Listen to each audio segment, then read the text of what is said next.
The NBA in-season tournament is returning for a second year, and I am so excited because this was the one thing that made the start of the NBA season so entertaining and so much more fun to watch, which is great. I know that some people didn't like the tournament, or they thought that it was just a money grab from the NBA, which, let's be honest, it probably still is, but there's really no point in complaining about the NBA making more money for making a more entertaining side of the sport. Anyways, that being said, they have released the groups for this year's tournament, and I kind of wanted to go over them and kind of go through my predictions and how I think it's going to turn out. And we also have some of the odds from ESPN on who they think is going to win this tournament, which are very interesting, and there's a couple twists in there as well. By the way, they need to rename these. I hate that it's East A, East B, East C. I think it's all stupid. Anyways, that's just stupid to complain about. But we have the New York Knicks, the Orlando Magic, the Philadelphia 76ers, Brooklyn Nets, and Charlotte Hornets. Now, in one of my short form videos, I say that this is going to be the biggest sleeper group, and I don't really mean that in the sense of like these teams are underrated and bad, but I just feel like a lot of the people that are going to look at this group are going to see the Knicks and 76ers and say, okay, it's a battle between those two for who's going to win it all. And even though they are most likely right, I mean, these are the two best teams in the East besides the Boston Celtics. I mean, they are going to definitely be battling for something more than just the NBA in-season tournament. But at the same time, you have the Orlando Magic sitting right there. I think the Orlando Magic going into next season are going to be one of the most underrated teams simply because they didn't perform in the playoffs, but they had such a great regular season. Paolo Banchero has another year under his belt, and they've really kept their same kind of core. So yeah, I think that the Orlando Magic can make a huge surprise, because we have to remember as well, this isn't like a playoff series, right? These guys aren't going to 4 games against each team.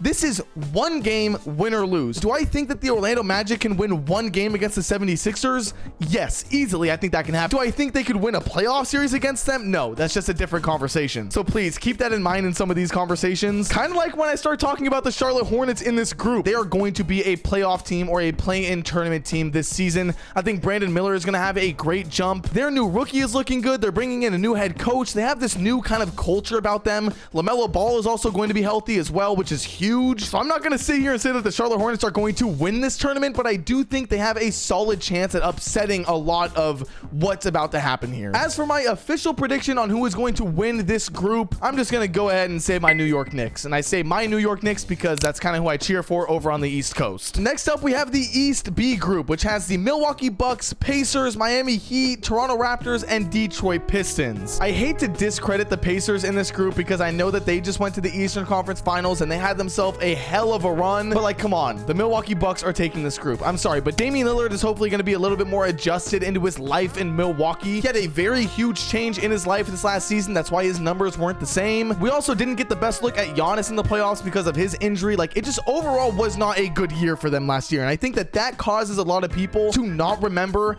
how damn good they are, or at least how good Giannis and Dame are just themselves. So if we erase last year from our memory and use just the actual track record from the Milwaukee Bucks, I have them taking this group like with ease, basically. But for the Pacers, I would not be shocked if they win. I would not be shocked. If any other team in this group went through, I would be pretty fucking shocked though. Yeah. Moving down to our last Eastern Conference group, East C, which has the Boston Celtics, Cleveland Cavaliers, Chicago Bulls, Atlanta Hawks, and Washington Wizards. To me, this is almost the exact same situation as East B, where it's like, yeah, I have the Boston Celtics taking this group with ease once again, but the Cleveland Cavaliers can upset them. That's not like a crazy thing that could happen. And just like East B, I would be insanely shocked if any of these other teams were to go through over the Celtics or Cavaliers. So yeah, I'm going to take the Boston Celtics in this group, but if I had to go for an underdog pick, I'm actually going to take the Atlanta Hawks. Very interested in seeing how they play next year. Very interested. We're done talking about all these weak ass teams though. It's time to move over to the real competition. West A, of course, has the Minnesota Timberwolves, the Clippers with their brand new logo, the Sacramento Kings, the Houston Rockets, and Portland Trailblazers. This one is kind of scary to me because obviously I'm a Kings fan. I'm going to be going for my Sacramento Kings here, but that doesn't mean that I don't think the Minnesota Timberwolves have a very good chance at winning this one as well. I'm not going to let my fandom distract me from the fact that there are other teams that are better than my favorite team. So yeah, I do think the Minnesota Timberwolves have a solid chance, but then again, when looking at their actual matchups, it's not like the Minnesota Timberwolves have always dominated the Sacramento Kings. If the Pelicans were in this group, different conversation. The Kings would be nowhere near contention talks. Paul George leaving the Clippers has also made a lot of people think that they just won't be able to compete in something like this as well, which is just wrong. If Kawhi Leonard is healthy, which it's the start of the season, he should be ready to go. They will most likely be in some sort of contention for the next round in this tournament. Same with the Houston Rockets, a team that has been improving every single year. Their rebuild is looking amazing. They were this close for making the play-in tournament last year. I don't know if you guys remember that Warriors whole beef thing. And then then the Portland Trailblazers are just kind of sitting,